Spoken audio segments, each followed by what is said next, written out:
kita berada di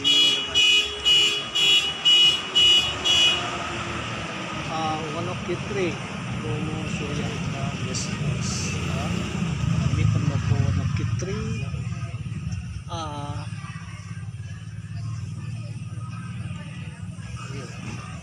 Wonokitri guys. Yes.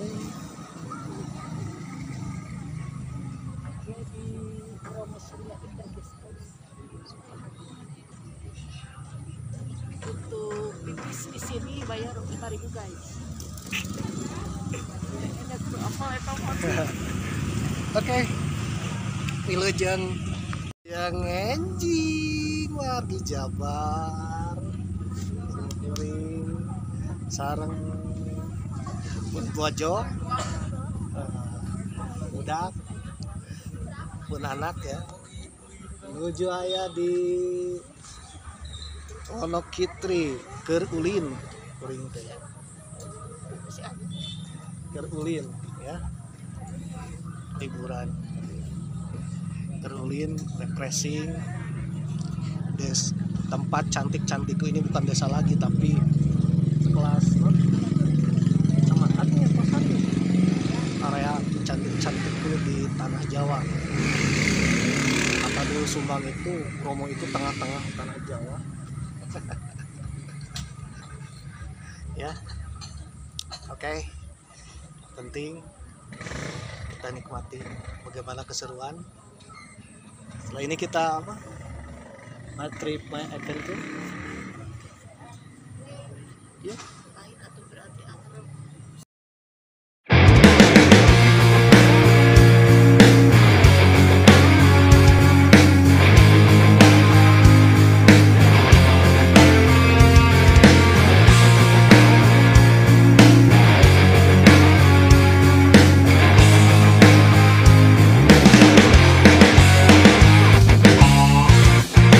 Aku ingin terbang tinggi seperti elang, melewati siang malam, menembus awan. Ini tanganku untuk kau genggam, ini tubuhku untuk kau peluk. Ini bibirku untuk kau cium, tapi tak bisa kau miliki. Aku tak usah kau terus tangisi kepergianku. Air mata takkan memanggilku untuk kembali. Aku adalah mimpi-mimpi sedang melintasi sang perawan yang bermain dengan perasaan. Ini tanganku untuk kau genggam, ini tubuhku untuk kau peluk. Ini bibirku untuk kau cium, tapi tak bisa kau miliki.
Kang Hendra.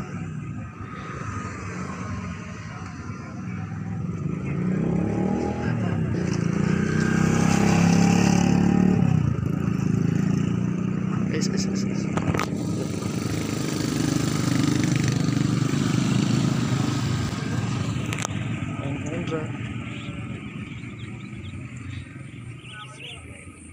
Tuh.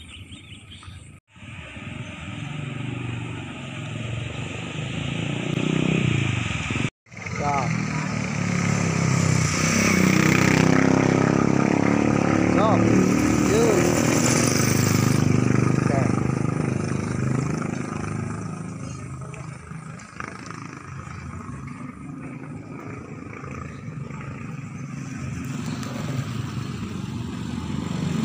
Sip.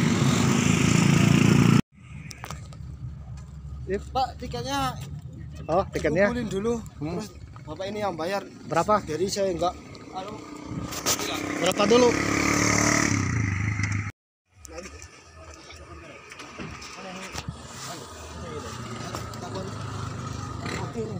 Itu tuh.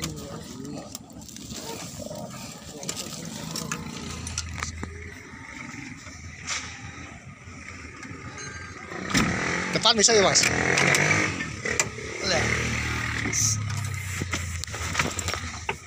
Sip. Tiket masuknya, Pak. Oh, tiket.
Bismillahirrahmanirrahim. Assalamualaikum warahmatullahi wabarakatuh. Om Swastiastu, Namo Buddhaya, salam kebajikan.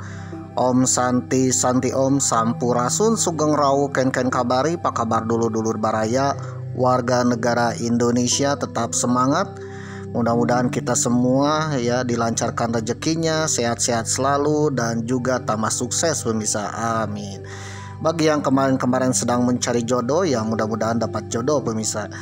Jodoh yang terbaik ya sebelum datangnya perang dunia ketiga. Waduh.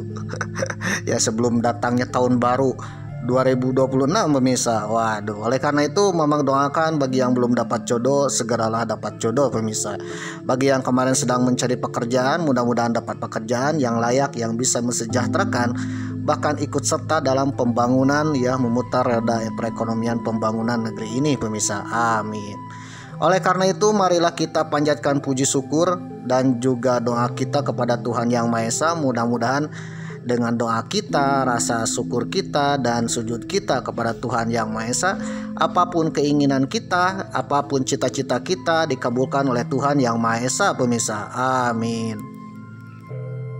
Wilujeng enjing, selamat pagi di Wonokitri, Kecamatan Tosari, Kabupaten Pasuruan, Provinsi Jawa Timur pemirsa. Di mana tuh Mang? Ini adalah salah satu desa kayangan di Pegunungan Tengger alias di dekat Gunung Bromo pemirsa. Dan ini adalah desa terakhir sebelum kita memasuki kawasan Gunung Tengger Bromo Semeru ya, atau dikenal dengan Taman Nasional Bromo Tengger Semeru pemirsa. Karena di desa inilah nanti ada gerbang menuju Bromo pemirsa. Waduh. Dan ini adalah desa terakhir, desa kayangan di ibu kota Mojopahit modern pemirsa. Waduh. Mungkin saudara yang baru datang ya di episode ke-19 akan bertanya, kenapa Mamang ada di ibu kota Mojopahit modern? Atau mungkin saudara akan bertanya mengapa ini disebut Mojopahit modern pemirsa. Mungkin saudara akan menemukan jawabannya apabila saudara menonton episode-episode sebelumnya ya, backpackeran ke Tanah Bromo pemirsa. Memang sudah cantumkan di link deskripsi ya. Cobalah tonton dari episode 1 pemirsa. Waduh. Dan saudara akan menemukan jawabannya pemirsa. Tanggal 30 Mei 2025 bertepatan dengan hari kenaikan Isa Al-Masih atau Yesus Kristus. Hari double libur ya, ketika umat Kristiani merayakan kenaikan Yesus Kristus.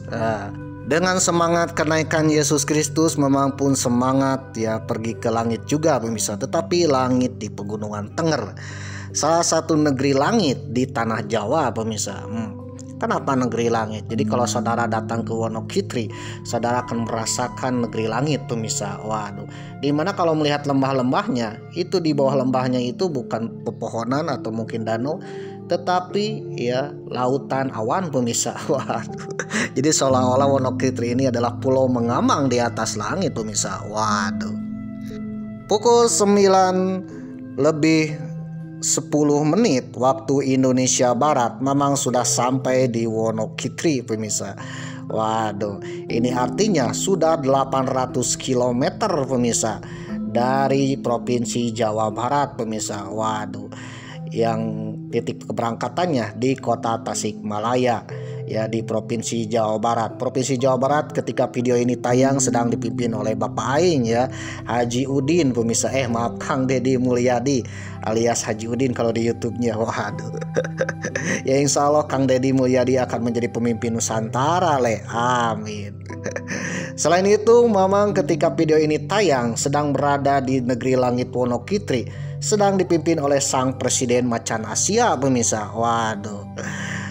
Bapak Presiden Bapak Prabowo, sang Presiden Macan Asia, ya insya Allah akan membawa negeri kita negeri yang damai, sejahtera, tentram, adil, makmur, dan terbebas dari hama-hama pemirsa, serta menjadi negeri yang super power dan bisa menggaungkan ke dunia, yang bisa mendamaikan dunia, bisa mensejahterakan kita dan dunia pemirsa, serta menjadi macan Asia. Bukan macan tidur lagi pemirsa, tapi macan Asia. Amin. Insya Allah dengan kepemimpinan beliau ya, negeri kita akan maju menjadi macan Asia. Amin. Oke pemirsa yang berbahagia, mungkin saudara akan bertanya ya, kenapa Mamang bisa pergi ke negeri langit pemirsa, di desa Wonokitri. Mamang pergi ke desa ini yang notabene berada di atas awan. Waduh, dan ini mungkin desa tertinggi di pegunungan Tengger atau Bromo ini pemirsa. Menggunakan kendaraan langit pemirsa. Waduh, kendaraan langit dengan ongkosnya cuma 12.500 pemirsa. Waduh.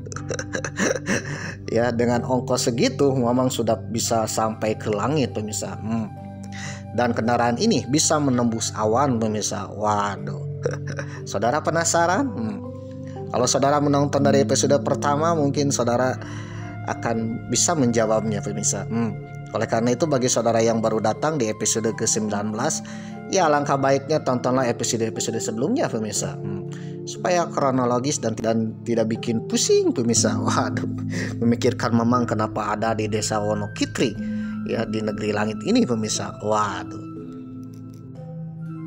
Oke pemirsa yang berbahagia, pukul setengah 10 pagi atau pukul 9 lebih ya, Mamang sudah sampai di desa Wonokitri dengan suhu udara. Waduh, tebak nih, pagi hari suhu udaranya berapa pemirsa? Suhu udaranya yang tercatat di HP Mamang, namun Mamang tak sempat screenshot ya, 12 derajat Celcius pemirsa. Waduh, dingin full pemirsa. AC saja paling dingin itu 16 derajat pemirsa. Ini 12 derajat Celcius pemirsa, dengan hujan agak rintik-rintik juga pemirsa. Waduh. Bahkan ketika ada penumpang ya dengan satu kendaraan ke Wonokitri ini ya, membawa air hangat di Tupperware atau apa, ketika datang ke Wonokitri ya dingin pemirsa. Waduh. Jadi seolah-olah masuk ke kulkas pemirsa.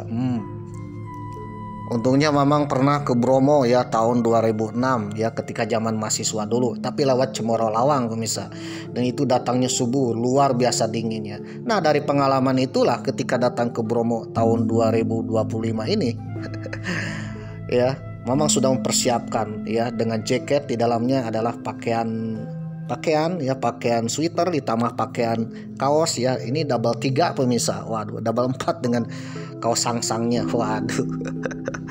Saking dinginnya pemirsa. Waduh, ini aja udah dingin pemirsa.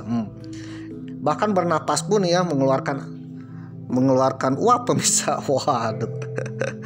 Berasa di Alaska pemirsa. Padahal cuaca pagi ini cerah ya, matahari bersinar terang pemirsa, namun terasa dingin pemirsa. Waduh. Bahkan ada pengunjung yang tadi satu kendaraan ke Wonokitri ini ya, yang cuman memakai pakaian kaos t-shirt biasa ya, entah turis lokal dari mana nih. Pas datang ke sini ngehot-hot pemirsa ya, dinginnya luar biasa. Langsung dia pergi entah kemana. Nah, ketika sampai ke sini Mamang sempat ke toilet pemirsa. Nah, ke toilet yang ada di desa Wonokitri ini ya, untuk buang air kecil, tadinya untuk mandi pemirsa. Namun ketika memegang air ya, ini airnya mirip dengan es batu yang baru mencair pemirsa. Dinginnya luar biasa. Ketika pipis pun ya dibasuh dengan air yang ada di toilet itu ya, ya rudal Mamang agak menciut pemirsa. Waduh. Saking dinginnya pemirsa. Waduh. Akhirnya Mamang pun tak jadi mandi pemirsa, karena benar-benar dingin pemirsa, luar biasa dingin. Padahal cuacanya cerah dan di pagi hari pemirsa. Waduh. Sinar mataharinya ya bersinar juga pemirsa, tapi suasana suhunya ya dingin banget, dingin full pemirsa. Waduh. Jadi Wonokitri ini berasa mirip Tibet atau Himalaya atau juga Nepal pemirsa, atau Bhutan ya, negara Bhutan, negara Nepal, negara Tibet ya. Negara-negara yang berada di pegunungan Himalaya Yang puncak tertingginya adalah Gunung Everest pemirsa. Ini suhunya seperti ya tahu jauh beda dengan Tibet, Bhutan pemirsa. Wonokitri ini merasakan Tibetnya di Jawa Timur pemirsa. Waduh, di mana suhu dan suasananya tak jauh antara Wonokitri dengan Bhutan atau Tibet pemirsa. Waduh, di kaki Gunung Himalaya, ini di kaki Pegunungan Tengger pemirsa. Nah, Wonokitri ini adalah ibu kotanya desa sebagai pusat ibu kotanya ya suku Tengger pemirsa. Suku Tengger yang mendiami Pegunungan Tengger. Ada beberapa desa di sekitaran Pegunungan Tengger. Nah, Pegunungan Tengger ini di tengah-tengahnya ada Gunung Bromo pemirsa. Jadi Gunung Bromo ini bagian dari Pegunungan Tengger pemirsa. Di Pegunungan Tengger ini ada suku Tengger yang tentunya suku ini berbeda ya, agak lain dengan Jawa pemirsa. Karena segi budaya, bahasa dan sebagainya ya agak lain pemirsa. Termasuk kepercayaannya. Kalau Mamang lihat ini kepercayaannya mirip-mirip yang ada di Bali pemirsa. Waduh. Jadi seolah-olah Pegunungan Tengger atau suku Tengger ini adalah Balinya di tanah Jawa pemirsa. Waduh. Memang sudah bahas ya tentang sejarah suku Tengger ini. Ya tontonlah scroll ya di episode yang lalu pemirsa. Dan desa Wonokitri ini adalah desa ibu kota adat suku Tengger pemirsa. Waduh, bahkan desa ini sudah ada sejak abad ke-10 Masehi pemirsa.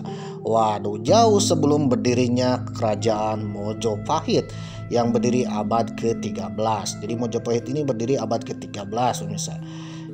Nah, desa Wonokitri ini ya berdiri abad ke-10 berdasarkan prasasti Walandit pemirsa. Prasasti yang menyatakan bahwa ada desa di kaki Gunung Tengger ini yang dikenal dengan desa Walandit, yang diisi oleh masyarakat yang dikenal dengan Hulu Hiang atau pengabdi dewa pemirsa. Waduh. Jadi pada masa lalu sampai sekarang desa Wonokitri ini adalah desa adat, desa sakra, desa cantik-cantikku pemirsa. Karena selain adatnya, budayanya cantik dan juga alamnya cantik, mirip-mirip Penglipuran pemirsa. Waduh. Nah, setelah desa ini ada tanah suci yang dikenal dengan ya tanah Bromo pemirsa. Waduh, jadi Bromo ini adalah gunung yang dikeramatkan dan disucikan. Tak sembarangan orang yang datang ke sana pemirsa. Waduh. Oleh karena itu desa ini pun dikenal dengan desa adat pemirsa. Bahkan yang dinamakan desa adat di Wonokitri ini konon katanya hanya yang boleh tinggal ini adalah orang-orang suku Tengger pemirsa. Nggak tahu kalau zaman sekarang ya. Nah, menurut informasi zaman dulu hanya orang-orang Tengger yang boleh menetap ya di desa adat ini. Sedangkan orang pendatang harus mungkin di desa sebelahnya ya, atau mungkin di daerah Tosari atau mungkin ya di daerah-daerah lain. Nah, di desa Wonokitri ini adalah desa adatnya pemirsa, desa yang benar-benar harus dijaga. Karena ini adalah ibu kota Mojopahit zaman sekarang pemirsa. Ibu kotanya Tengger, keturunan Mojopahit. Waduh. Bahkan ya setelah Mojopahit runtuh, nah kebesaran Mojopahit atau orang-orang yang ingin mempertahankan budaya Mojopahit, sebagian pindah ke Bali, ada sebagian pindah ke Tengger. Nah, ke Tengger ini ke desa Wonokitri ini pemirsa. Mungkin kalau di Jawa Barat ya mirip dengan suku Baduy pemirsa. Suku Baduy notabene adalah orang-orang Pajajaran yang tidak mau tunduk kepada Banten yang beragama Islam. Oleh karena itu untuk mempertahankan ya leluhur Pajajarannya, Sunda Pajajarannya, maka masyarakatnya pindah ke suatu tempat yang dikenal dengan pindahnya ke daerah Lebak Pedalaman atau Lebak ke Provinsi Banten Pedalaman yang dikenal dengan suku Baduy pemirsa. Nah, suku Tengger ini tak jauh beda dengan ya riwayatnya sama dengan suku Baduy pemirsa. Untuk mempertahankan budaya tradisi Tengger plus budaya leluhur Mojopahit pemirsa. Oleh karena itu bahasa Jawanya Tengger ini ya agak berbeda dengan bahasa Jawa-Jawa lainnya. Di sini adalah bahasa Jawa asli dari Mojopahit atau dikenal dengan bahasa Jawa Kawi pemirsa. Waduh. Begitu juga ya kehidupannya, bahkan yang paling kontrasnya adalah kepercayaannya pemirsa. Masih memegang agama Hindu pemirsa. Hindu peninggalan Mojopahit pemirsa. Waduh. Jadi kalau dibandingkan dengan Bali, ini mirip dengan Bali pemirsa. Hindu di Tengger mirip dengan Hindu yang ada di Bali. Karena Bali dan Tengger ini adalah penerus Hindunya agama Mojopahit pemirsa. Waduh. Oke pemirsa yang berbahagia, setelah sampai ke desa Wonokitri ya, memang sempat singgah di sebuah bangunan di tengah alun-alun desa Wonokitri, di mana alun-alunnya adalah rest area ya, parkiran terakhir sebelum pergi ke Bromo pemirsa. Waduh. Di sini ada sebuah gedung besar bernama Balai Agung Wonokitri pemirsa, atau Balai Agung Desa Wonokitri, yang biasanya digunakan untuk tempat musyawarah pemirsa masyarakat adat Desa Wonokitri pemirsa. Waduh, memang duduk di depannya ya sambil melihat pemandangan dan suasana yang ada di rest area Desa Wonokitri ini pemirsa. Nah, sejauh mata memandang ya, banyak sekali mobil-mobil yang parkir di sini pemirsa. Dan kebanyakan mobil-mobil yang minibus, mini kecil seperti Innova, Avanza ya, L300. Sedangkan untuk kendaraan umumnya hanya Damri pemirsa. Waduh, tidak ada yang lain. Nah, yang paling ikoniknya adalah Jeep Hardtop pemirsa. Waduh, Jeep off-road pemirsa, yang digunakan ke Gunung Bromo pemirsa. Waduh. Jadi para pengunjung hanya sampai ke rest area Wonokitri ini dan dilarang masuk menggunakan kendaraan lain ke Taman Nasional Bromo-nya pemirsa. Waduh. Jadi kalau saudara ingin melanjutkan perjalanan untuk ke kawah atau mungkin ke Pasir Berbisik ya, ada berbagai cara. Yang pertama bisa jalan kaki pemirsa. Ya, jaraknya kurang lebih sekitar 2-3 km tapi nanjak pemirsa. Waduh. Dan di tengah perjalanan saudara akan bertemu dengan makhluk asli ya, penghuni Gunung Bromo Tengger Semeru pemirsa. Waduh. Terutama saudara yang bawa makanan pasti akan dijabel pemirsa. Waduh. Seperti apakah makhluknya nanti memang lihat ya. Nah, selain itu bagi saudara yang ingin pakai kendaraan bisa sewa kendaraan motor di sini ya. Ada kendaraan motor atau naik ojek pemirsa. Waduh, ojek trail pemirsa. Waduh. Itu kalau sendirian pemirsa. Nah, untuk keluarga ya enaknya naik kendaraan legendaris Tengger. Apa tuh naik kendaraan legendaris Tengger? Yaitu Jeep Hardtop atau off-road pemirsa. Dikenal juga dengan Jeep Bromo atau Jeep Tengger pemirsa. Waduh, ini jeepnya macam-macam ya. Ada Toyota Hardtop, ada Land Rover dan sebagainya pemirsa. Yang jelas dia notabene adalah Jeep pemirsa, atau minimal Verosa pemirsa. Waduh.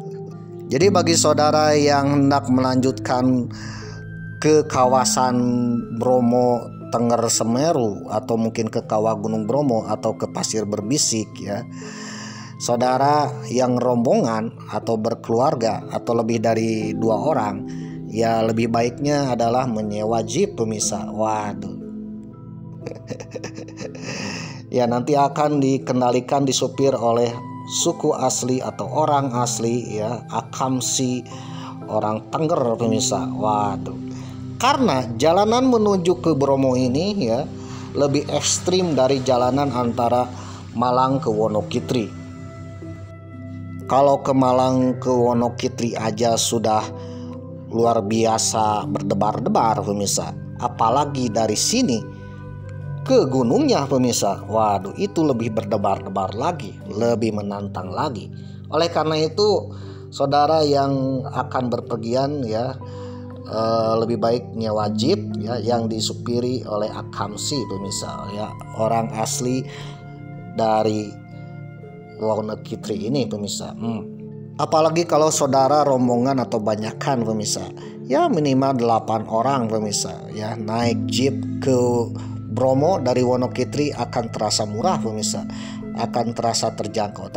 Oke pemirsa yang berbahagia ya, sambil duduk di depan Balai Agung Wonokitri. Tadinya Mamang akan istirahat dulu ya untuk menikmati suasana, tetapi ya daripada bengong ya lebih baik berjalan lagi pemirsa. Waduh. Akhirnya Mamang pun ya nego ya. Akhirnya mendapatkan harga terbaik untuk naik jeep ke Gunung Bromo pemirsa. Waduh, ke berbagai di daerah Taman Nasional Bromo Tengger Semeru pemirsa. Waduh. Dengan drivernya Mas Hendra pemirsa ya, harganya terjangkau cuman Rp600.000. Mama akan keliling jelajahi seharian ya, mungkin sehari semalam ya, atau mungkin 2 hari. Waduh, kira-kira berapa hari saudara? Penasaran ya? Tonton episode-episode Mamang selanjutnya dan selanjutnya pemirsa. Waduh. Oke pemirsa yang berbahagia, akhirnya Mamang mendapatkan kendaraan untuk menjelajahi Taman Nasional Bromo Tengger Semeru pemirsa. Waduh, untuk menjelajahi gunung-gunung di pegunungan Tengger ini pemirsa, dengan kendaraannya Jeep Hardtop, Toyota Hardtop pemirsa. Waduh, katanya ini dari tahun 72 pemirsa. Waduh, dengan drivernya bernama Mas Hendra, asli suku Tengger pemirsa. Yang jelas Mas Hendra ini ya akan membawa kita ke berbagai ujung negeri Tengger. Jadi bagi saudara yang datang ke Desa Wonokitri yang hendak menyewa jeep ya, nah salah satunya bisa menyewa Mas Hendra ya, dengan kendaraannya yang luar biasa. Saudara ingin pergi kemanapun ya, ingin ke gunung manapun yang ada di pegunungan Tengger, atau mau ke gorong-gorong yang ada di pegunungan Tengger ini, Mas Hendra tahu seluk-beluknya. Mamang akan jelajahi negeri awan pegunungan Tengger Bromo Semeru ini dengan Jeep Hardtop, drivernya Mas Hendra dari suku Tengger pemirsa, dari orang Tengger, warga Tengger pemirsa. Waduh, bagaimana keseruannya? Saksikanlah perjalanan jelajah mulai dari episode sekarang pemirsa.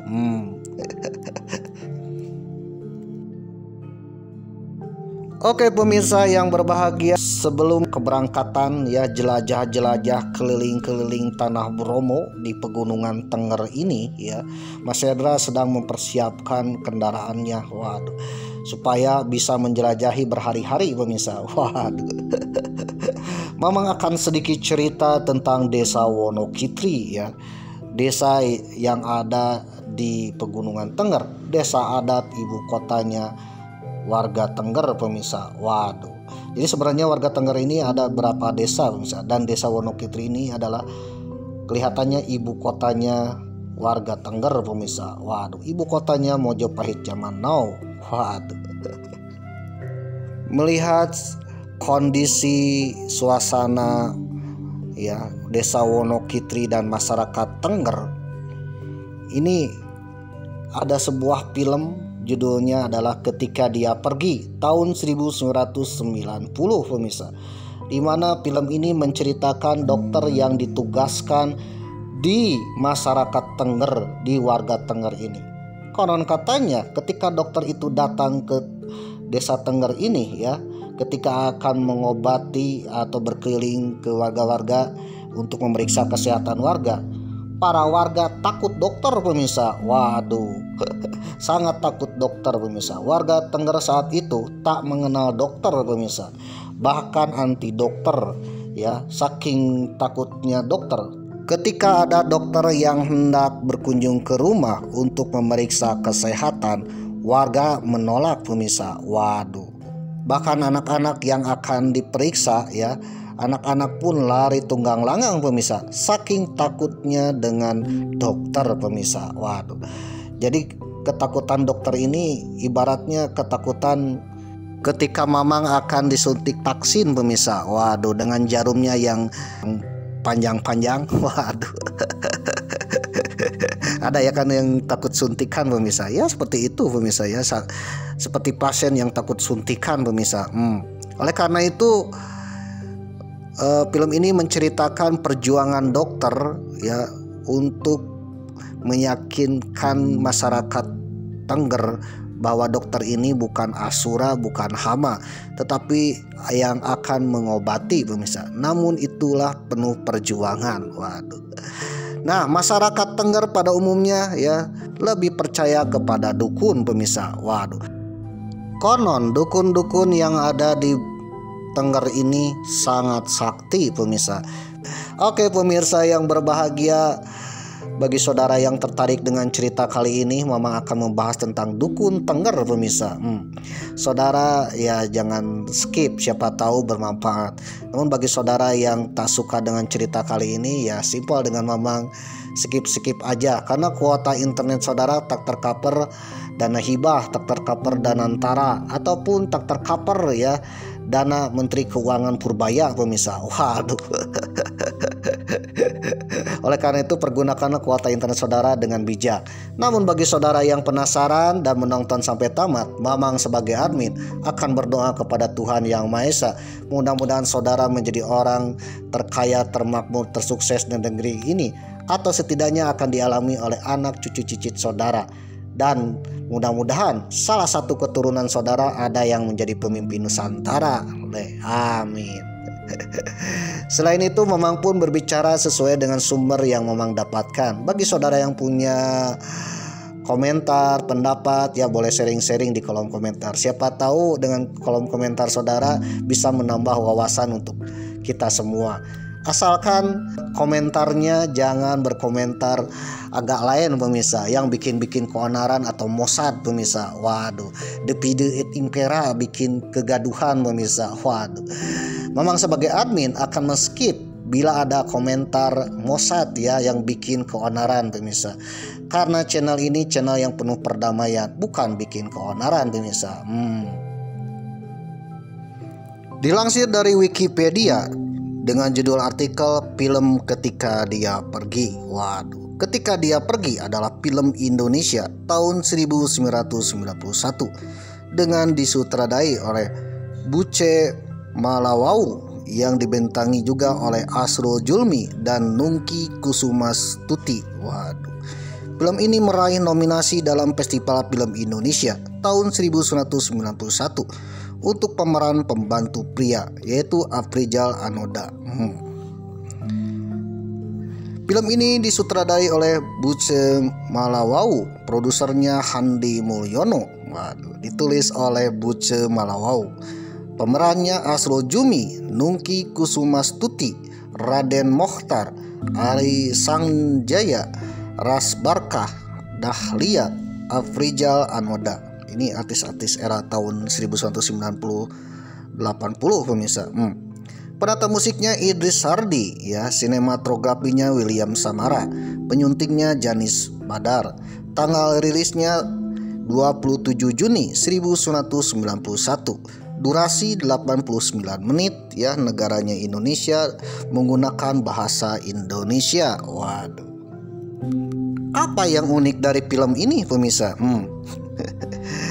Yaitu film ini menceritakan pasangan Dr. Robert yang diperankan oleh Asrul Julmi dan Siska yaitu diperankan oleh Nungki Kusumastuti. Beliau ini ditugaskan ke sebuah desa di daerah Bromo yang kemungkinan adalah Wonokitri. Kehadiran mereka menimbulkan konflik. Waduh, seorang dokter yang ditugaskan ke sebuah desa di Gunung Bromo atau Tengger, tapi menimbulkan konflik dengan orang Tengger pemirsa. Orang desa yang terbiasa dengan tangan dukun tak bisa menerima dokter begitu saja.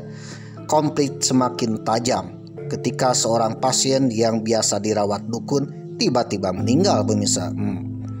Dan Dr. Robert tak bisa berbuat apa-apa. Sementara itu ya, Bu Siska ya, pembantu dokter, juga menderita sakit yang tak jelas hingga akhirnya meninggal di Gunung Bromo. Penyakit aneh pun muncul di berbagai desa sekitarnya. Waduh, muncullah wabah penyakit di Bromo. Sebuah kisah kuno, konflik antara dokter dan dukun, di mana ya si dokter ini pernah diusir oleh warga di Gunung Bromo pemirsa. Setelah diusir, tiba-tiba wabah penyakit timbul dan menjakiti wilayah penduduk Tengger pemirsa. Namun pada akhirnya ya dokter itu dipanggil ke Gunung Bromo untuk mengobati penduduk desa tersebut. Di akhir film, dokter dan dukun berdamai. Ketika sang dukun hampir sekarat, Dokter Robert membantunya, pemirsa. Waduh. Jadi itulah cerita singkatnya. Ya memang pernah melihat film ini ya di salah satu televisi, pemirsa. Ya kalau nggak salah MNC atau RCTI ya, waktu itu ada film layar lebarnya, pemirsa. Ini genrenya adalah film layar lebar ya, durasinya 89 menit atau kurang lebih 1 jam setengah kurang, pemirsa. Waduh, kurang 1 menit. Tambah iklan, waduh. Oke, pemirsa yang berbahagia ya. Jadi memang pada saat itu penduduk Tengger lebih percaya kepada dukun, pemirsa. Karena memang dukun adalah pengobatan tradisional sejak zaman dahulu, pemirsa. Waduh, sejak dulu-dulu. Dan kabarnya film ini menceritakan kisah nyata seorang dokter yang ditugaskan ke daerah Tengger atau daerah Gunung Bromo dengan penduduknya Tengger yang masih kental dengan budaya dan kepercayaan tradisionalnya. Salah satunya untuk pengobatan masih percaya pada tangan-tangan dukun, pemirsa. Konon katanya tangan-tangan dukun orang Tengger ini benar-benar sakti, bisa menyembuhkan banyak penyakit. Oke, pemirsa yang berbahagia, dilansir dari espos.id dengan judul artikel Peran Mulia Dukun Pandita bagi suku Tengger yang dihormati layaknya kiai dan pendeta. Waduh. Ditulis oleh Muhammad Khadik Dukhrik, edisi 15 September 2022. Bagi masyarakat umum, dukun pandita biasa diasosiasikan sebagai orang pintar. Dukun pandita adalah dukun pendeta, pemirsa, yang melayani jasa pengobatan tradisional, pengasihan hingga hal-hal negatif seperti pelet atau santet. Waduh. Namun bagi suku Tengger, dukun memiliki konsep berbeda yang membuat posisinya cukup dihormati, pemirsa. Dukun di sini statusnya dihormati, bahkan menjadi panutan, pemirsa. Waduh. Karena memiliki peran layaknya pemuka agama seperti kiai atau pendeta. Waduh. Suku Tengger merupakan penduduk mayoritas yang mendiami kawasan lereng Bromo. Secara administratif, suku Tengger mendiami lereng Gunung Bromo yang meliputi 4 kabupaten di Jawa Timur, yaitu Kabupaten Pasuruan, Probolinggo, Lumajang, dan Kabupaten Malang. Menurut Thomas Stafford Raffles dalam bukunya The History of Java, sangat mengagumi orang-orang dari suku Tengger. Waduh, Raffles juga pernah datang ya ke Wonokitri ini. Insya Allah Mama akan bahas di episode yang lain, pemirsa. Raffles adalah gubernur jenderal Inggris tahun 1811 sampai 1816 ya, dan pernah datang ke Bromo ini, pemirsa. Ia mengungkapkan ya, saat berkunjung ke lereng Gunung Bromo yang sejuk, ia melihat orang-orang Tengger hidup dalam suasana damai, teratur, tertib, jujur, rajin bekerja, dan selalu gembira. Waduh. Warga Tengger tidak mengenal judi dan candu. Bahkan berdasarkan penuturan mereka, tidak ada praktek perzinahan, perselingkuhan, pencurian, atau jenis-jenis kejahatan lainnya di masyarakat Tengger, pemirsa. Ini ditulis oleh Thomas Stafford Raffles, pemirsa. Kejujuran dan ketulusan orang Tengger masih dapat dilihat sampai hari ini. Waduh. Oleh karena itu mereka dianugerahi hidup panjang, pemirsa ya, hidup berumur lama. Waduh, dan sehat-sehat, pemirsa, bugar. Waduh. Bahkan kakek-kakek berusia 80 tahun sanggup melintasi gunung, pemirsa, dengan membawa seperti kayu bakar dan sejenisnya. Waduh. Itu artinya orang-orang Tengger ini orang kuat, pemirsa, orang yang sehat jasmani dan rohani, pemirsa, sehat kuat ya. Terbukti angka kejahatan di desa-desa Tengger termasuk di Wonokitri pada umumnya hampir selalu nol, pemirsa. Tak pernah ada kejahatan. Suasana damai, tentram, aman, dan penuh toleransi yang mencerminkan dalam kehidupan sehari-hari orang Tengger. Karena itulah Tenger dianggap sebagai sebuah pusaka saujana atau cultural landscape. Aye Sutarto dalam artikelnya Sekilas Tentang Masyarakat Tenger, seperti dilansir dari laman Kemendikbud, mengemukakan sejak zaman Mojopahit, dataran tinggi yang dihuni suku Tenger dikenal sebagai wilayah yang damai, tentram, dan bahkan rakyatnya terbebas dari membayar pajak yang disebut titileman. Jadi sejak zaman era-era kerajaan ya, daerah Tenger ini daerah Sima pemirsa, daerah yang bebas pajak. Waduh, karena memang ya orang-orang Tenger ini orang yang dihormati oleh kerajaan-kerajaan Jawa zaman dulu pemirsa.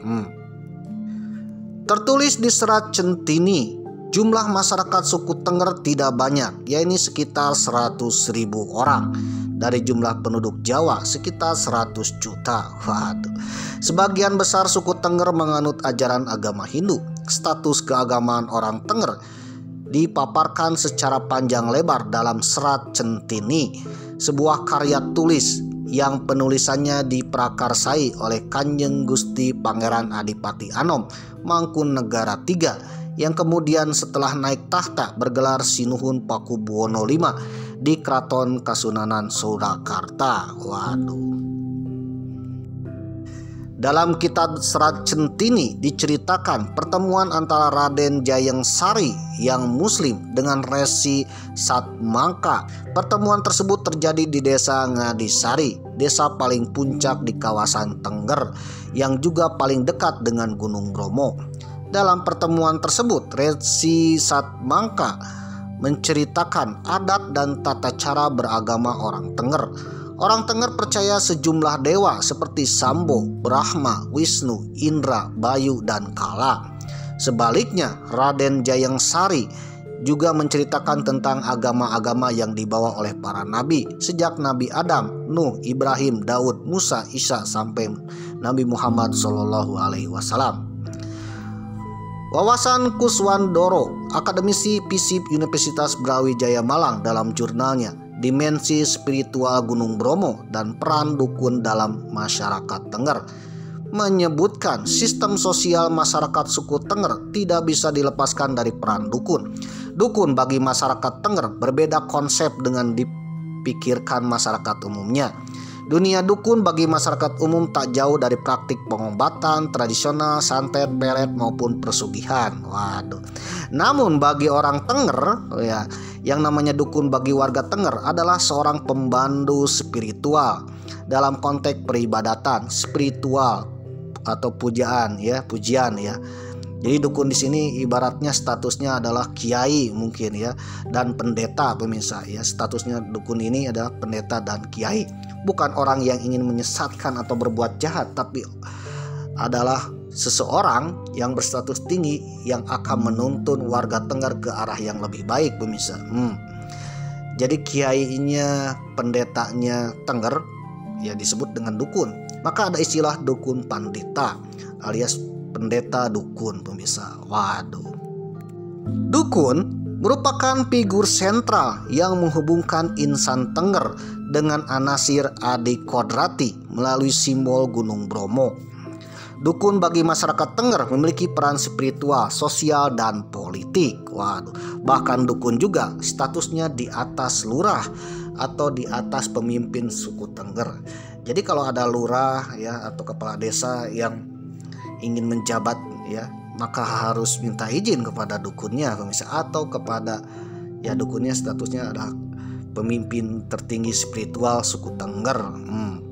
Dalam masyarakat Tenger secara adat, dukun merupakan pewaris tradisi Tenger. Ia memegang peranan strategis sama dengan kedudukan kiai masyarakat Muslim dan pendeta bagi masyarakat Kristen, serta pastor ya bagi masyarakat Katolik. Waduh. Seorang dukun Tenger merupakan tokoh panutan masyarakat yang mempunyai fungsi spiritual, yaitu memimpin upacara keagamaan atau adat istiadat, memimpin upacara perkawinan, kematian, dan berbagai keperluan religius lainnya. Sedangkan pada fungsi sosial, dukun berperan sebagai mediator antara urusan warga masyarakat selain urusan yang berhubungan dengan pemerintahan. Waduh. Baik itu masyarakat dengan pemerintahan maupun masyarakat dengan alam lain pemirsa. Waduh. Kadang-kadang para dukun juga dimintai tolong oleh warga untuk urusan pengobatan. Namun ini di luar fungsi dan tugas utama seorang dukun tengger. Biasanya hal seperti ini hanya terjadi karena kebetulan sang dukun secara pribadi memiliki kemampuan tinuih atau kelebihan secara spiritual. Fungsi utama dari dukun tengger ini tetap sebagai pemandu spiritual warga. Umumnya, masing-masing desa tengger memiliki satu orang dukun desa. Desa yang memiliki kepadatan penduduk yang tinggi dan wilayah yang luas dapat memiliki lebih dari satu dukun. Biasanya 2 orang dukun untuk dapat menjangkau umat tersebut. Waduh. Jadi dukun ini adalah tempatnya curhat, tempatnya meminta petunjuk tempatnya ritual keagamaan, bahkan juga kalau ada masalah-masalah, baik itu masalah secara spiritual, masalah seperti sosial atau masalah-masalah lainnya, maka dukun adalah salah satu tempat untuk curhatnya pemirsa. Waduh. Jadi dukun tengger ini status sosialnya sangat-sangat tinggi pemirsa. Ada uji kompetensi dukun. Bahkan dukun tengger ini tak sembarangan pemirsa. Waduh. Jadi jangan-jangan dukun-dukun tengger ini punya ijazah dan sertifikasi pemirsa. Jadi kalau ijazahnya abal-abal jadi dukun akan ketahuan di tengger ini. Karena dukun bagi orang tengger ini, dukun itu harus serba bisa, harus multi talenta pemirsa. Untuk menjadi seorang dukun, syaratnya harus memiliki kemampuan khusus tentang agama Hindu dan mampu menghafal mantra-mantra dan disegani oleh masyarakat. Mirip dengan konsep kiai dalam masyarakat muslim dari subkultur organisasi Nahdlatul Ulama atau NU pemirsa. Waduh. Jadi kiai adalah panutan sekaligus sesuatu yang dihormati pemirsa. Dalam tradisi Tengger sejak zaman dahulu, jabatan dukun senantiasa turun-temurun dari garis keturunan yang sama dengan pendahulunya dan selalu laki-laki. Namun, ada ujian khusus bagi para calon dukun pemirsa sebelum disahkan dan dilantik atau diwisuda jadi jabatan dukun pemirsa atau jabatan kepala dukun pada waktu upacara yadnya pemirsa. Jadi artinya meskipun keturunan biasanya dukun ini adalah keturunan dari dukun sebelumnya pemirsa, tapi harus diuji kompetensi pemirsa. Waduh. Jangan sampai ijazah dukunnya abal-abal pemirsa. Nah, salah satunya dengan diadakanlah upacara yadnya kasada. Waduh. Uji kompetensi calon dukun ini berkisar pada penguasaan agama Hindu dan penguasaan mantra-mantra. Para calon dukun ini diuji kemampuan membaca mantra di hadapan dukun senior. Setiap calon dukun harus mampu menghafal sekitar 153 seloka atau judul mantra dari 63 bab. Seorang dukun desa hanya bertanggung jawab terhadap umat yang ada di desa itu. Di setiap desa Tengger, baik yang berada di Kabupaten Probolinggo maupun Pasuruan maupun kabupaten lainnya seperti Lumajang dan Malang pemirsa. Masing-masing memiliki seorang dukun. Dukun-dukun desa ini dikoordinasi oleh dukun yang bertindak selaku koordinator wilayah untuk masing-masing distrik seperti distrik Probolinggo, Pasuruan, Lumajang, dan Malang. Karena memang wilayah Tengger Bromo ini terbagi 4 kabupaten pemirsa, dan Gunung Bromo ada titik perbatasannya. Waduh. Seperti untuk daerah Kabupaten Probolinggo dan Lumajang dikoordinasikan oleh seorang dukun bernama Brangwetan. Waduh. Demikian pula untuk wilayah barat yaitu Kabupaten Pasuruan dan Malang dikoordinasikan oleh seorang dukun Brangkulon. Koordinator semua dukun mulai dari dukun desa hingga dukun Brang adalah seorang kepala dukun. Waduh. Kepala dukun ini dipilih oleh semua dukun dan sesepuh desa. di pegunungan Tengger ini, entah itu yang ada di Pasuruan, Malang, Lumajang maupun Probolinggo. Pemilihan dilakukan secara musyawarah kekeluargaan yang dilakukan secara santai sambil menikmati malam di kawasan Gunung Bromo tanpa ada pemilihan secara formal menggunakan biting atau surat suara pemirsa, atau seperti pemilu. Jadi secara musyawarah pemirsa. Biasanya pemilihan kepala dukun ini dilakukan pada saat semua dukun berkumpul, yaitu pada waktu setelah upacara yajna kasada. Syarat untuk menjadi kepala dukun ini mirip dengan syarat menjadi dukun, yaitu berkisar pada penguasaan ajaran agama Hindu, termasuk penguasaan mantra-mantra. Tidak kalah penting adalah unsur senioritas. Biasanya mereka yang menjabat kepala dukun ini adalah mereka yang sudah berumur dan tidak selalu berdasarkan garis keturunan. Pada tahun 2007, kepala dukun dijabat Muyono dari Desa Ngadas, Kabupaten Probolinggo. Sementara pada tahun 2015, kepala dukunnya dijabat Sutomo. Dukun jadi pemecah masalah umat. Kepala dukun juga bertugas menyelesaikan konflik yang ada antar dukun, memfasilitasi pemecahan permasalahan umat Tengger di daerahnya masing-masing. Selain menggunakan media berkumpul pada waktu upacara yajna kasada, seorang kepala dukun biasanya melakukan kunjungan ke 4 daerah masyarakat Tengger, yaitu ke Probolinggo, Pasuruan, Lumajang, dan Malang. Maka secara tradisi, seorang kepala dukun biasanya berasal dari kalangan berkemampuan finansial cukup baik pemirsa.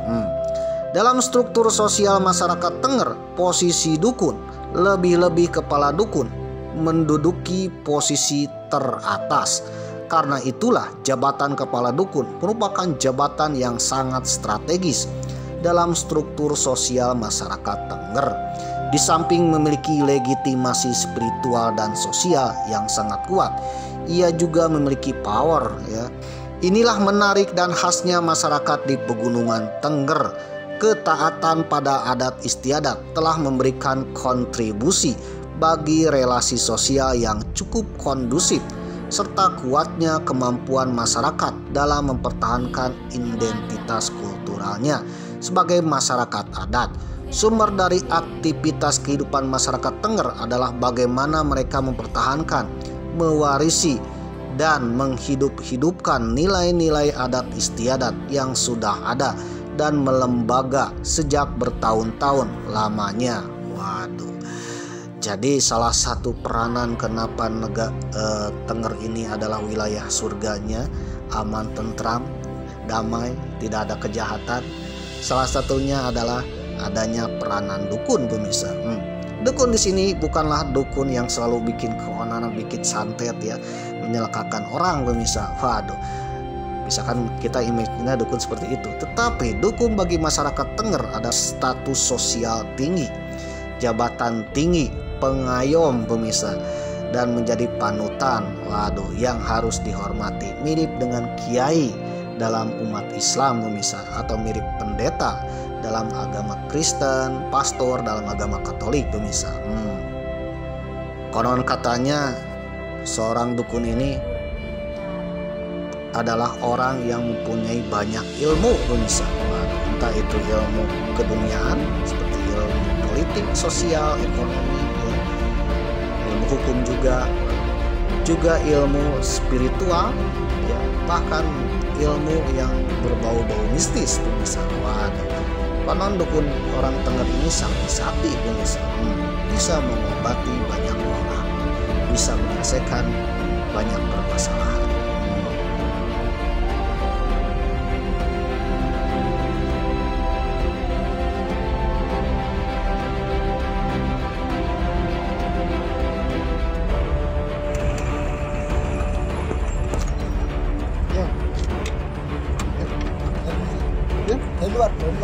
Dari luar Pak. Sama bapak siapa? Terserah lah. Bos. Oh, buka.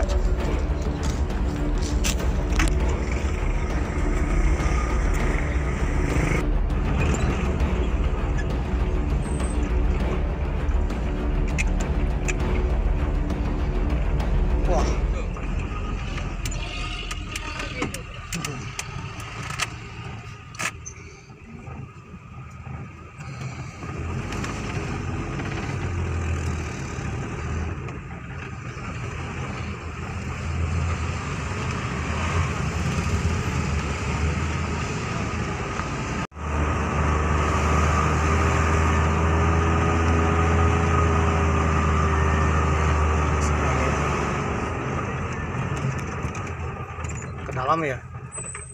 Saya